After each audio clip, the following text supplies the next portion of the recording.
Hello, and welcome back to another episode of the Detroit Association of Black Storytellers 4th Friday Story Hour. Now, did you know that this is our penultimate episode of the season? Well, it is, and if you missed any episode this season, we have all of our episodes for this season and past seasons compiled into playlists conveniently located on the homepage of the YouTube channel that you're currently on, or you can go into the playlist tab under our YouTube channel. Now, even though this is the penultimate episode, let's get started into our episode. So, our first storyteller is a very familiar face with 4th Friday Story Hour. You might remember her from last season because she was our last host, and she also is the person who does all of our sponsored bits that are in between our episodes. So, and she started her storytelling journey in 2003. And once she became interested in storytelling, she decided that this was something that she wanted to do, and she was very humorous in telling her stories and telling engaging stories that also consoled the audience. So without further ado, let me bring up our immediate past co-host of the 4th Friday Story Hour, Pamela the Teller Williams. Sicily, 1939. Well, yeah, I couldn't resist. It would actually be more like Northwest Detroit, 1974.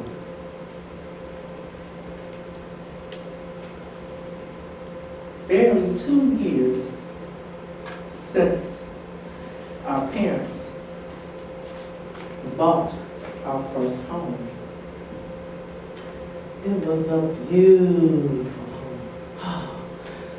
3 bedrooms, a spacious living room, a formal dining room, and a Michiganian room. Most people refer to it as a den. However, it was not just a room turned into a den. It was a self-efficient, self-sustaining back room that kept us very comfortable and cool in the summertime without any additional air conditioning or fan. That Michiganian room also kept us nice, warm, and cozy in the winter. We had a garage, 2 cars, and a truck. And oh, what a humongous backyard we had. 3 large apple trees, a small swimming pool, and enough space that my dad utilized as a half basketball court for my brother and his friends. Oh, they loved it. Always knew we could find it in the backyard. The 4 of us, Dad, Mom, my brother and I, we were a happy family living the American dream. When suddenly, bam!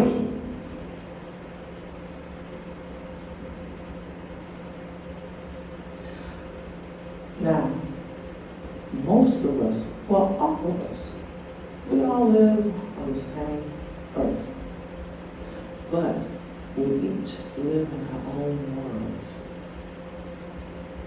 From the moment I heard that bam would change my world for life.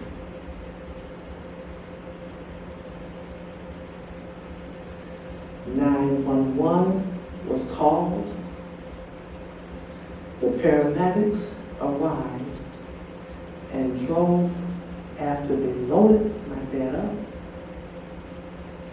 drove away quietly.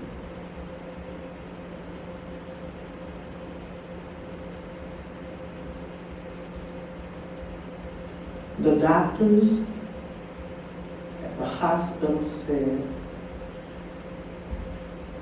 he had bleeding on the brain.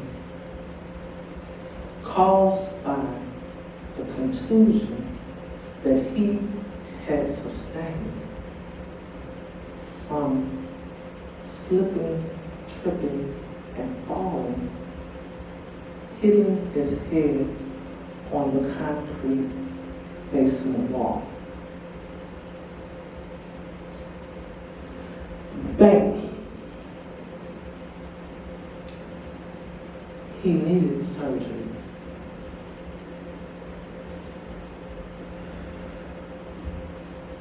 Comatosis with a prognosis of 50-50 chance of surviving not only the surgery,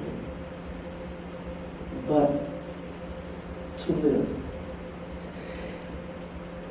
If he lived, it would have been in a vegetative state.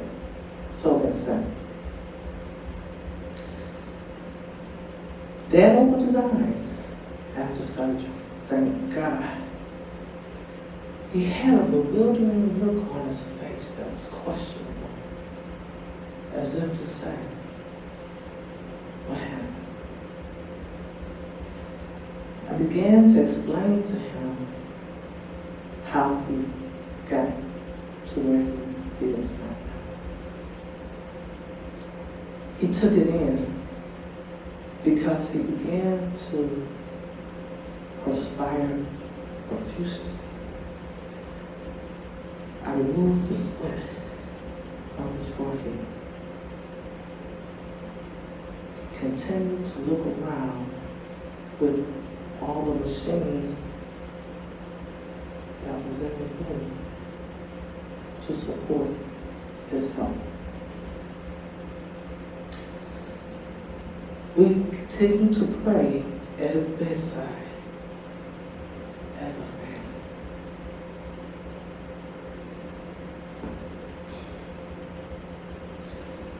Two weeks later, 10 days before my 13th birthday, the house phone rang at 6 a.m.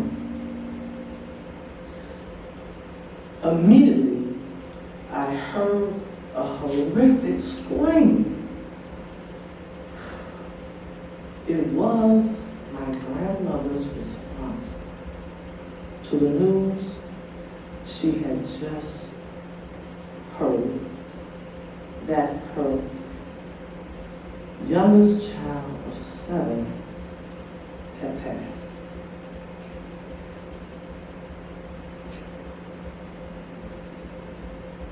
As I processed all of what happened, I kept asking myself, why? Why? Why?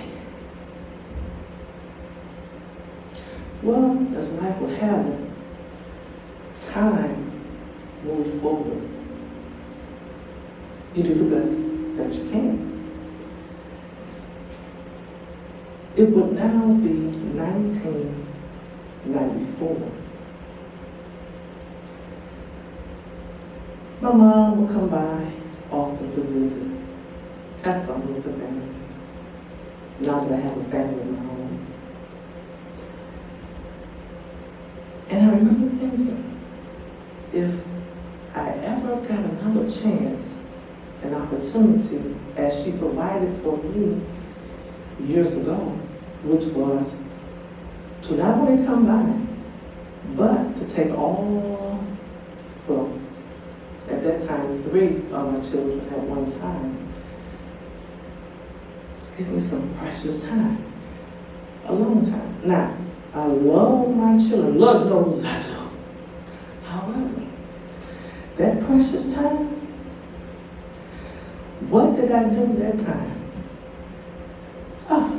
Instead of having fun, I allowed my OCD to kick in. And I began to clean and organize and clean and organize. And before you know it, hey Mom, they had rolled back in. I said, if I ever got an opportunity like that again, I knew what I would do. Well, here it was. The opportunity had come. I recognized it for what it was, and as she was loading them up in her car, I was loading my bike in mine. It was a sunny, beautiful day. They pulled out eastbound on 7 Mile Road. I headed westbound from College Park area all the way down to Lassa. At that time, there was a YMCA right there at the corner with the beautiful golf course right across the street. The area was tranquil. Perfect. I pulled up at the YMCA lot, parked my car, loaded my bike, and began to ride. Oh, I'm in my element. Just right. Then the sun hit, just right. I traveled down Lassa, southbound towards Grand River. It was as though I arrived into a town such as Mayberry, RFD. The Andy Griffith Show, hosted. But anyways, it was some nice, quaint shops along the way. I remember the old record theater where you, and you still can, go to the repertoire to see old films for maybe a couple of bucks. Across the street now, Sweet Potato Sensations is there, and then there's some other shoe shine shops, sewing, different businesses, if you will. And as I'm riding, now I'm hearing cat calls. Ooh, ooh. I said, oh, time to go. I endured the cat calls, made an immediate pivot to turn back, to head back to the car. On the way back to my car, I noticed a church on the left. I paused. It wasn't just a church. It was a church for the hearing impaired. And I thought in awe, oh, how brilliant. Absolutely necessary. A church for the hearing impaired. As I began to head back again to my car, I noticed as I was crossing the street, directly across from the church was a cemetery. Yeah, a graveyard. But it piqued my interest because it was in the shape of a horseshoe, a half circle, out and in. So, I rode in. Yeah, I rode on in. I rode in. Cemetery. I'm riding and reading. I'm riding and reading. Oh, talk about peaceful. It truly was. I began to realize that these inscriptions on the headstone were pretty much similar. Here lies my beloved mother, my beloved father, whatever relative you could think of. I saw the titles from young to old, all various ages. And I was in awe because some of the dates dated back as far as to the 1800s. Oh, this is a historical cemetery. Yeah, rightly so, inside of an old historical refuge. However, I wrote a little bit more, read some more. I'm writing, reading, and writing. So I got to the peak of a cemetery, and there lied a double headstone. All the headstones said, different from others, was the last name. Immediately below, to the left, wife, her date of birth, dash, her date of passing. Husband, his date of birth, and dash. At the bottom of the headstone, the caption, if you will, only read, one day we will understand why. Immediately, I felt as though a load lifted off of me some 20 years later.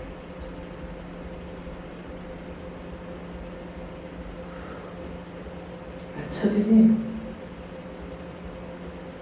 I exited the cemetery, got back in my car, and drove back home. With that thought from that day to this day, I can say, if you or someone you love are dealing with long-term grief management, please seek counsel. It could be due to a loss of a marriage. Could be due to a loss of a career, a job, a house, or a home. And or it could be due to losing someone you love or someone you love. You may not have all the answers to your questions yet. Please know, one day you will, one day I will, one day we will understand why. Thank you for listening. Hello. Thank you so much for sharing and joining us. We're going to have you back. Thank you so much. It's good to be back. And to sit on this side. Yeah. So, if you have like one favorite spring activity, what would be like the one thing that you do? Oh man, riding the bike. Yeah, so much so that you heard. I'll ride the graveyard. Just riding around seeing the scenery? Yes, so riding around, and now I am, my son said, you're doing 50 miles a week. You're not just riding your bike, you're a cyclist. Okay. Yeah, I love it. So if there was one thing that you could share about DABS to somebody who's never heard about the organization, what would you share? Wow. Succinctly, check us out on the website. It's highly worth your ROI. I have received so much support, so much so over the last 10 years plus. Home is DABS. Yeah, DABS is home. If you want to be a storyteller, know that you are. Come, get around the right kind. You won't be sorry what you do. We're here for you. Go to the website. Well, thank you again for sharing your story. Really appreciate having you back on the stage for the Fourth Friday Story Hour. And we'll be right back after a message from our sponsor. This episode is sponsored by Designs by Jonesy LLC, where health meets wealth in perfect harmony. Focused on vibrant well-being and financial prosperity, the Women's Wealth and Wellness Academy masterclasses are what you want to see. So why wait? Elevate. For a limited time only, get 2 of their bestseller discounted ebooks, Building Your Brand and How to Write an Ebook. Whether you're male or female, you really don't want to miss this sale. Just visit Jonesy's store at stan.store/pjonesy to also download the freebies or send an email to designsbyjonesy@gmail.com. Thank you again to our sponsor, Designs by Jonesy, for sponsoring this episode of the Dad's 4th Friday Story Hour. Now, like all of the faces that you'll see here tonight, our next guest is a very familiar face of the organization. She is a Detroit native who graduated from Mumford High School and Wayne State University. And after retiring in 2011, she decided to join the Detroit Association of Black Storytellers. After going through her storytelling journey, she also decided to start her own storytelling group with 3 other members. So let's bring out Elder Michelle Perry. When you get older, you understand certain things about life. When I was younger, I used to tell my grandmother she was the smartest woman I ever met. And she said, baby, it's not that I'm smart. I've been through something. And I'm like, okay, no problem. My dad would always say 2 things. Whatever you do in the dark will come through in the light. Or it'll come back to haunt you. 1 or 2 things. So you go through life and you do the things that you want to do, no consequences, especially if you get away with it.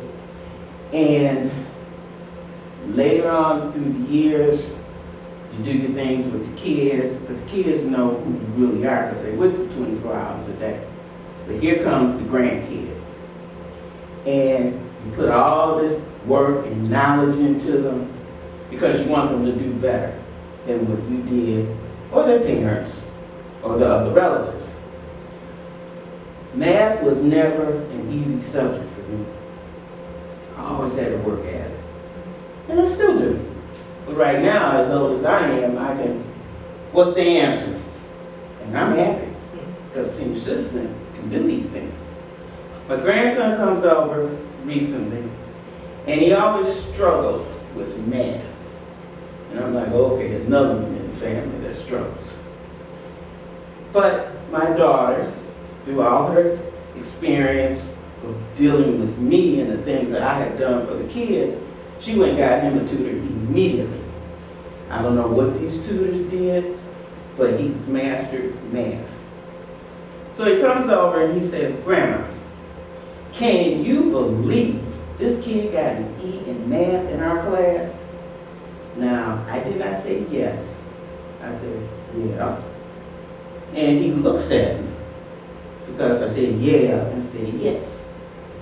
He said, you know when you get an E in the class, that means you didn't learn anything. I said, really now? And he said, yes. And I said, sometimes it's not that they didn't learn anything, their brain works different. And there's a different way that you have to approach this person to get them to understand what the rest of you understand. And he gives me this side-eyed look. Really now? I said, yes. He said, so you're going to sit there, we're sitting on the sofa, you're going to sit there and tell me you don't know anybody. Oh, you're going to sit there and tell me that you don't know anybody who's got an E in math, or you know somebody who's got an E in math or any other subject? I said, yeah. He said, who? You're looking at him. He looks at me. You got an E in school? I said, in math. And he's like, anybody else know this? I said, mm-hmm. And he said, really? I said, I got an E, and I was glad to get it. And he said, really? I said, because at that time, the E meant you failed, but there was also an F. And And I never understood what the F was because it was going to be bad enough in my situation because I got to eat. And so then he borrows my phone. Hey, Ma, guess what?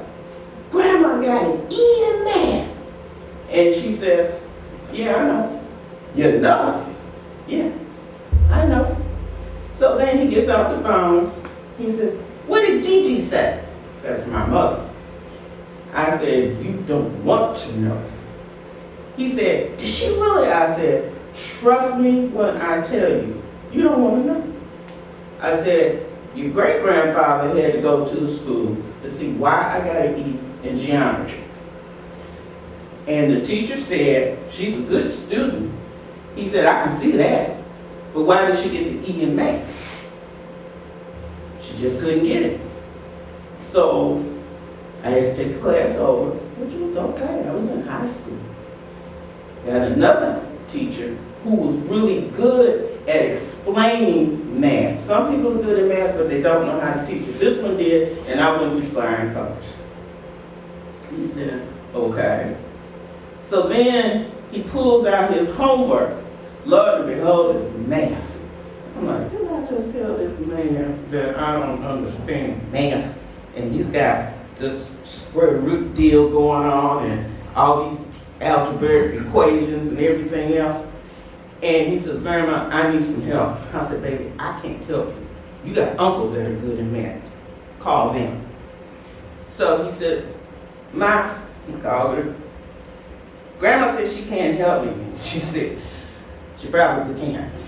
He said, well, I'm going to explain it to her. So he goes through all of this, and I'm sitting there, I don't have a clue, dude, to myself. And I said, sweetheart, I don't know what to tell you. And he said, I know how to get the answer, but I don't know the steps to solve the problem.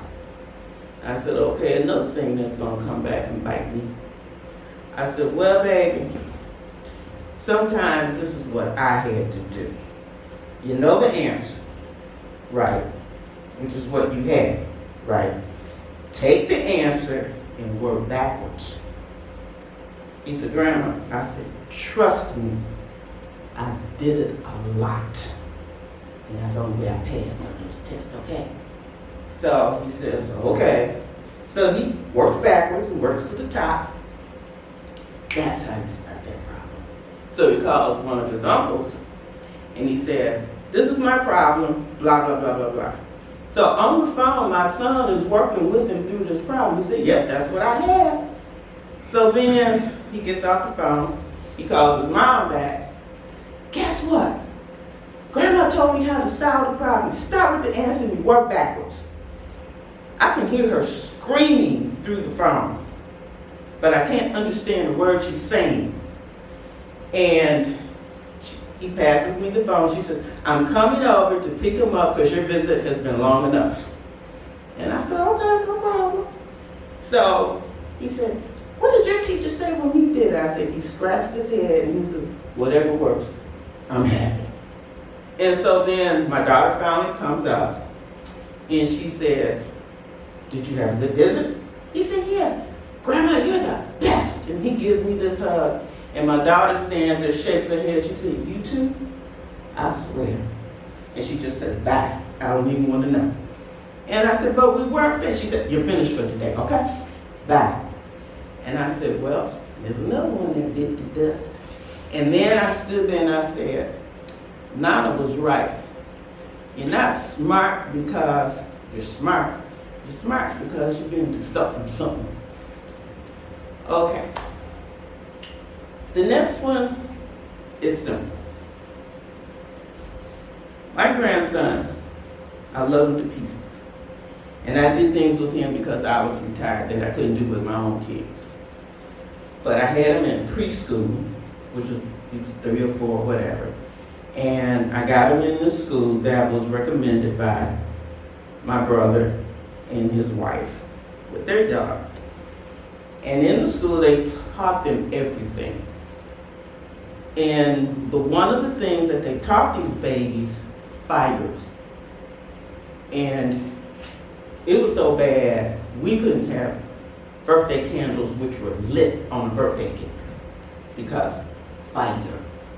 He didn't mess with the stove, he didn't mess with this, he didn't mess with that, because of fire. One day, my niece, who was young, because he was young, was having a birthday party. There's nothing that kids like more than going to a birthday party. So at the birthday party, everybody's around the table, and you eat pizza or whatever you ate. But the highlight of the day is the birthday cake and the ice cream. So he sits next to cousin, because that was his buddy. And she gets the cake, has the candle, and all of a sudden, the party's over. Fire! Fire! You're gonna burn the house down! Fire! We're looking at him. It's just a birthday cake with a candle, but it's fire! It's fire! So my sister-in-law puts the candle out, to calm this kid down.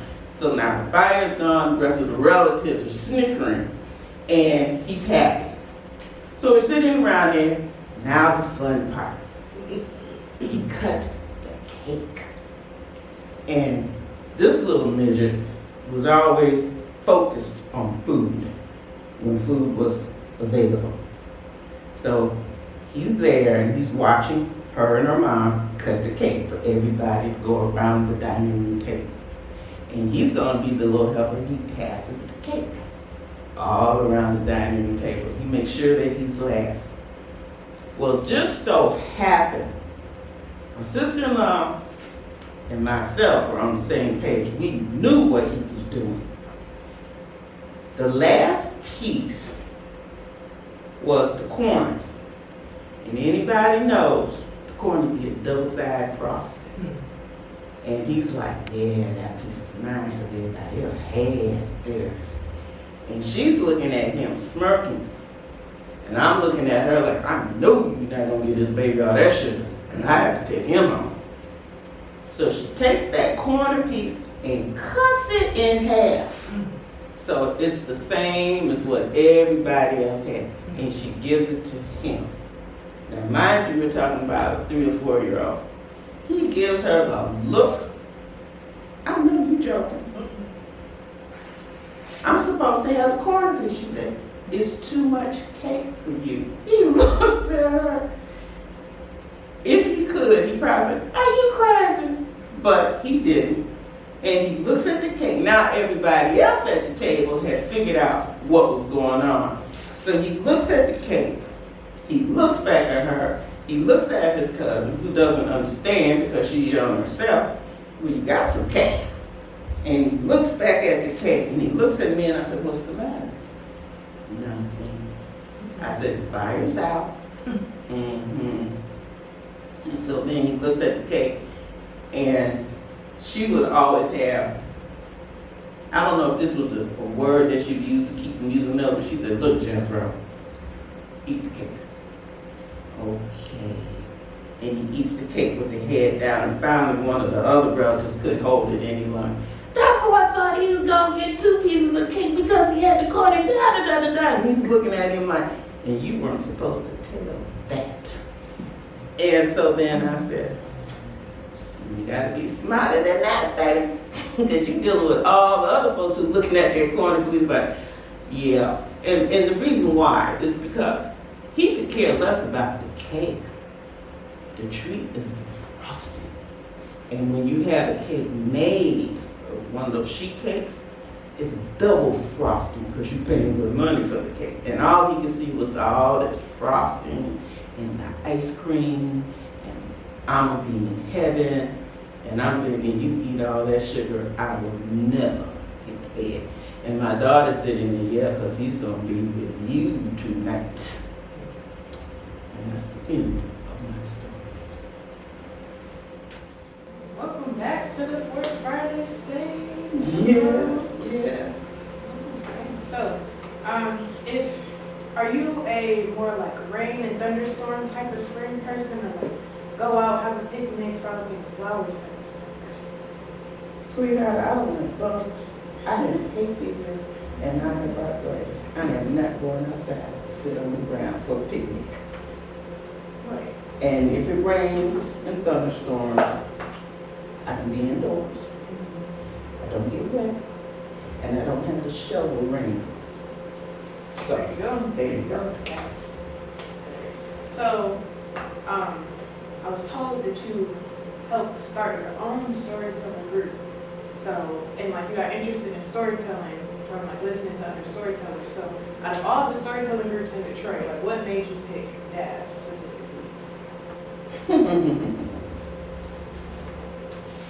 Well,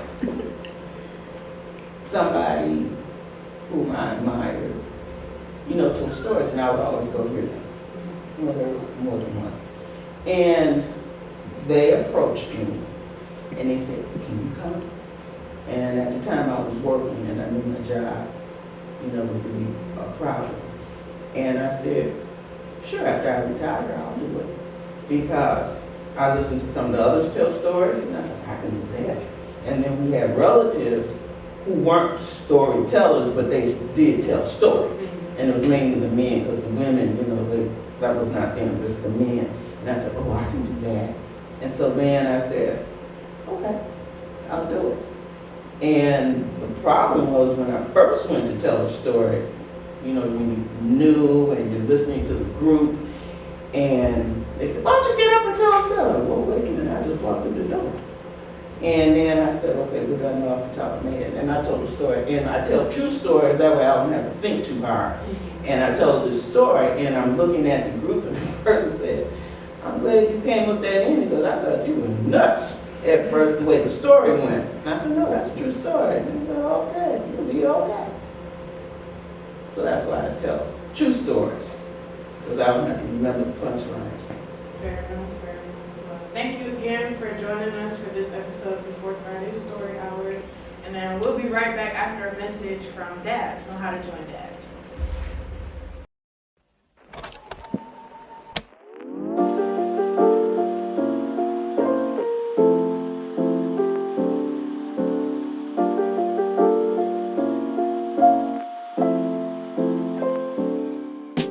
Stories, stories, stories. What are stories? Stories are simply something that happens every day. Stories could have come from the past. Stories could be happening right now. Stories can be past, present, and future. Stories can be happy. Stories could be sad. Stories, stories, stories. Just what are stories? Stories are simply something that happens. Stories can be good. Stories can be bad too. Stories could be happy. Stories, stories, stories. Just what are stories? Stories could be happening right now. Stories can be past, present, and future. Stories can be true, like all of my stories. Or stories could be made up. Stories are something that simply happens. Stories could be happening right now. But the most important thing about Stories must be told. Hello, we are the Detroit Association of Black Storytellers, also known as DABS. We are a 501c3 nonprofit organization. We offer many services, including storytelling, workshops, group facilitation. We host events. We perform at churches, schools, senior centers, and senior living facilities, birthday parties, family reunions, and even business conferences. We tell stories for all ages. Whether your event is large or small, we can accommodate it all. Contact us today to discuss how we can help make your event memorable. Call us at 313-442-3227 or visit our website, DetroitStorytellers.com. If you'd like to see us in action, check out our YouTube channel, Detroit Association of Black Storytellers. And remember, just a little dabs will make your event spectacular. But the most important thing about Stories must be told.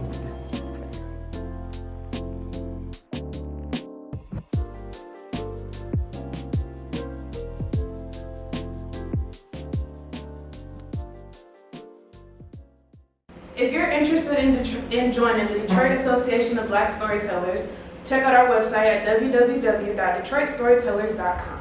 Now, the last teller that we're bringing out to the stage tonight is another familiar voice, if you're familiar with Dabs. We have a podcast called A Little Dabs Will Do Ya, and this is one of the co-hosts on that podcast. She also has her own podcast called Pampering Myself, and has been very involved in Dabs since she started with the organization. So bringing out Elder Pamela Jones. Franklin D. Roosevelt once said, "There is nothing to fear but fear itself." Now, I'm not quite sure if I buy into that theory, and usually when I don't buy into something, I test it. But I'd like for you to be the judge. Every now and then, so many years, I come up with this brainstorm that I want to conquer something that I'm either afraid of or, let's say, uncomfortable with, like flying in friendly skies. So I decided that in order for me to see the world in the way that I wanted to, I had to get over the fear of flying. Now, my husband was a Detroit police officer, and he was assigned to aviation unit out of the city airport. So I had an advantage.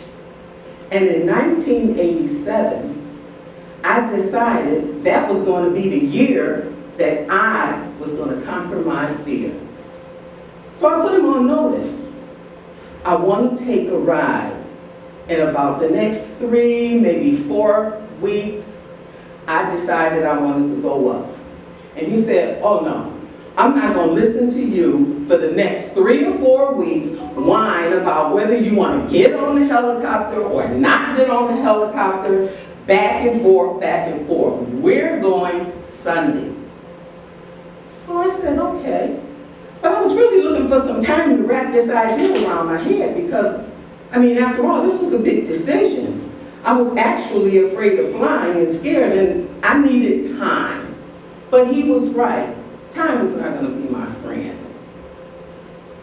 Now, if someone had told me that I would ever get into an airplane, I would have said like one of my coworkers said before, I bet my neck on a chopping block, and I ain't got but one that will never happen. But stranger things have happened. So my husband, my daughter, and I got in the car that Sunday, and we went to visit my mother-in-law, as we always do. And she was excited, elated when she found out that I was actually going up in a helicopter. Yes, you heard me right, a helicopter. Now, I don't know why I thought a helicopter was going to be a good idea versus a plane, but it is what it is. So I went over there, kind of nervous, kind of scared, shaking, but I didn't let my family know. But she recognized that I was nervous. And so she said, I got the perfect thing to take the edge off. She went in the kitchen, and when she came back, she gave me what I like to call a glass of liquid courage. And so, for the next 35, 45 minutes, I sipped on that liquid courage. It was to take the edge off. And I'm gonna tell you it worked.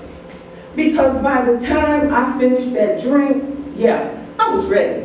I was pumped up, I was excited, and I could take on the world. I mean, I might have even thought I could fly a helicopter myself. Well, as it turned out, I couldn't. But in any case, we headed towards the airport. And as we were going, I'm still talking trash. I'm talking about going up in the airplane, or the helicopter rather. I want to go over Belle Isle. I want to see the river downtown. I was really excited. We get to the airport. John, who's a personal friend of my husband's, is the pilot who's going to take us up. Now, John was out on assignment, so we had to wait for a while. And when we got there, the guys were kind of sensitive, knowing that I was afraid of flying, so the jokes were at a minimum. My daughter was out in the hangar. Now, if you've ever been or never been in a hangar before, it's huge, big open space, because you have to get all of these aircrafts inside.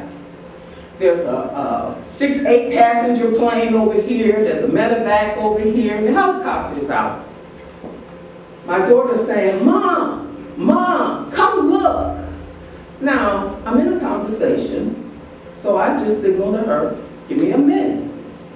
And when I finished my conversation, I went walking over to where she was. When all of a sudden, bam! Right upside my head, I was flat on my back. What happened? All I heard was people running towards me saying, you okay? You didn't see that? Are you all right? You didn't see that? Are you hurt? You didn't see that? I don't know what they're talking about. They helped me up off the floor, walked me inside the office, blood dripping down my face, and they cleaned me up. And somebody asked me again, you didn't see that? See what? I said. And they showed me this big old piece of metal. I mean, it was about 6 feet long, sticking out the side of the medevac. And I ran right into it. Well, I started thinking to myself, no, I didn't see that. I mean, who would actually intentionally walk into the wing of a helicopter? You think I saw that? No, I did not see it. Well, I got myself together. Now, they assumed that I wasn't going up. I tell you, that liquid helped me out. That liquid courage working, because I said, no, I'm still getting on that helicopter. By now, John has arrived. We get ready to get in there. I sit down, everything is cool, until that joker started coming up off the ground. Oh, when that helicopter started going up in the air, I was so scared I didn't know what to do. And they asked me again, are you all right? And I froze, as if my lips and my eyes were in control of the gears. All I could say was, no. And don't talk to me. I ain't saying a word. I wouldn't move my head, I wouldn't move my arms, and I eventually closed my eyes. So I missed everything.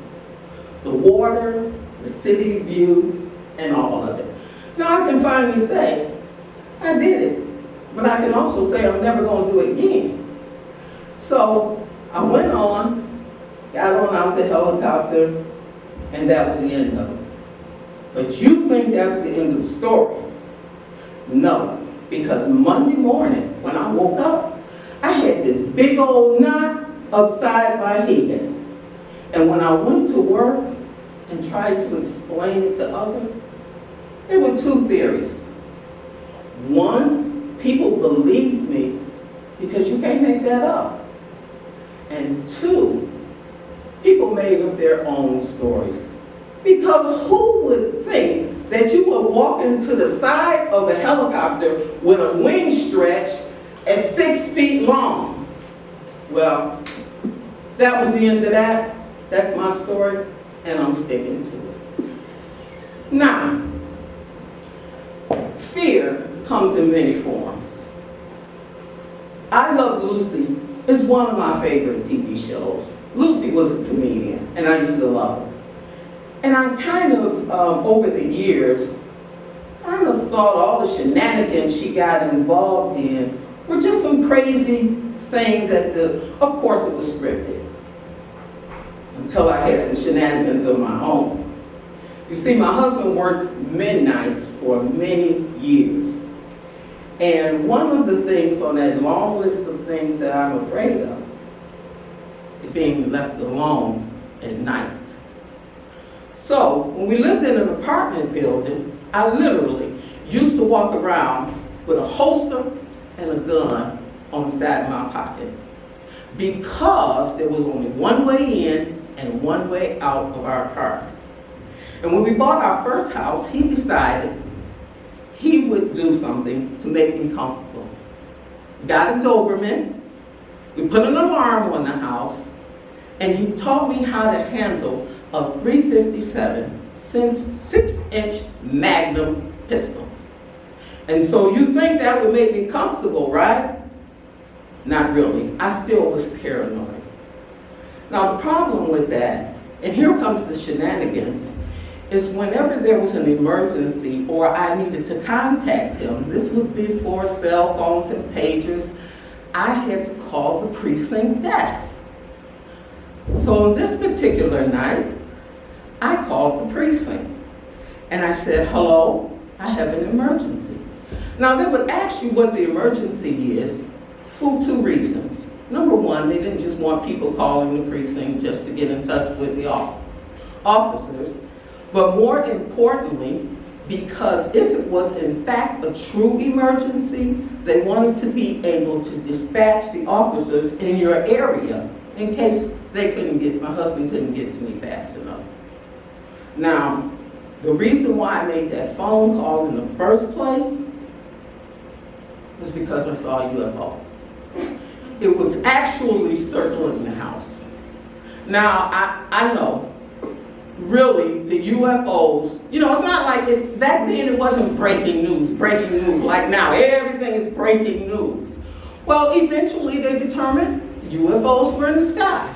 But him and his partner come running up, blazing guns, all circling around the house, trying to figure out what was going on.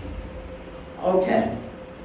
Now it seems like we got past that. It seems like things would always happen between the hours of maybe 2 and 4 o'clock in the morning with me.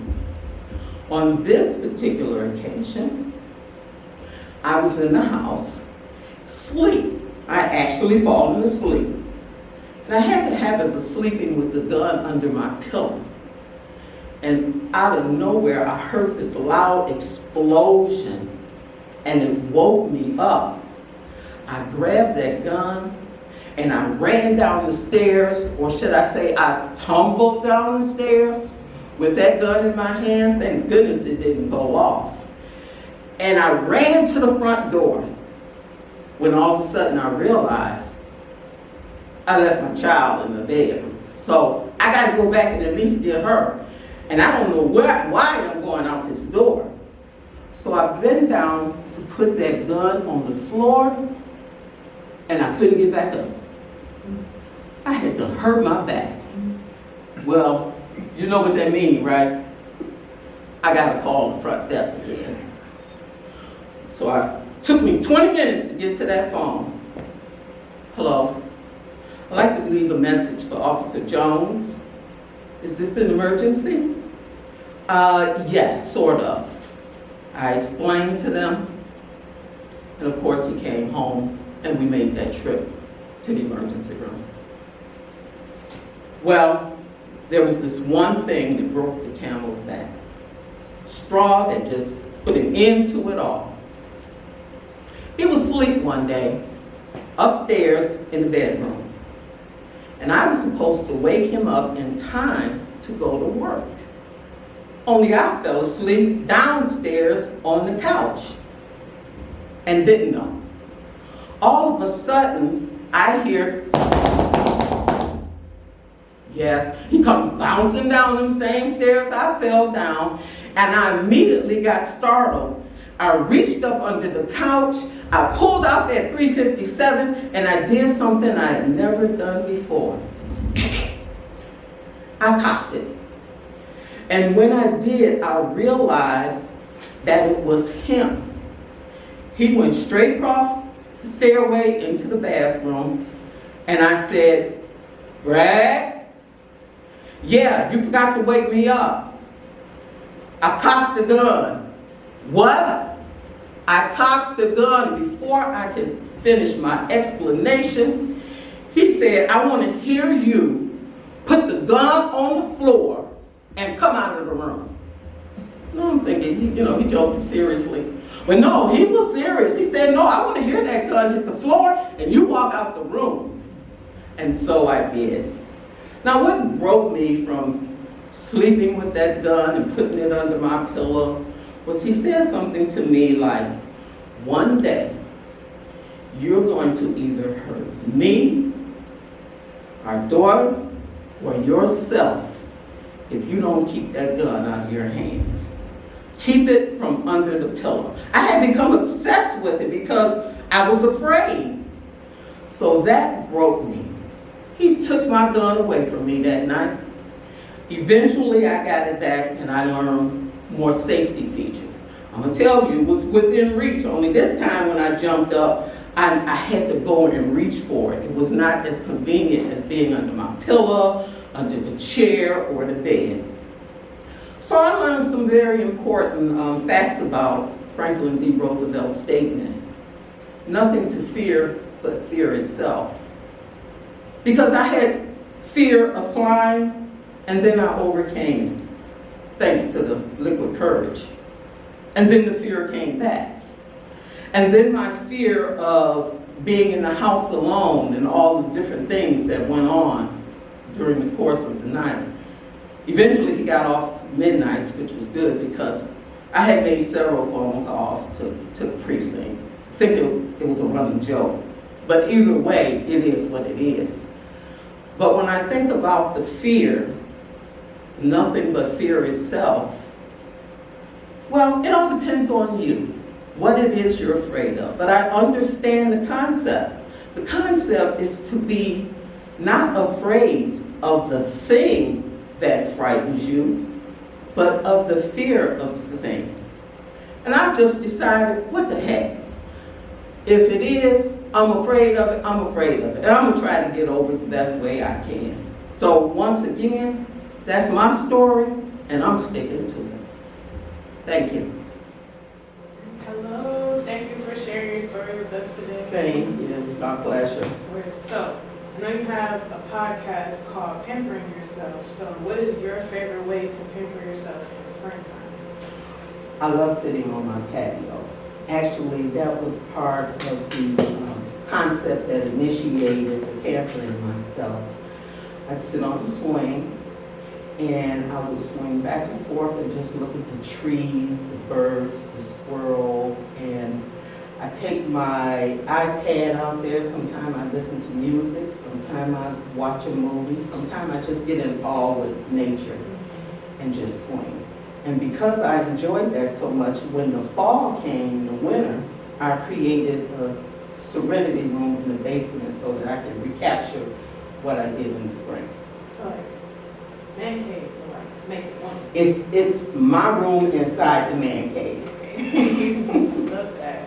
So I know also that you're one of the co-hosts for A Little Dabs of Beauty podcast. So Yes. For someone who had never listened to the podcast before, what would you say would be the best first episode to kind of get into that?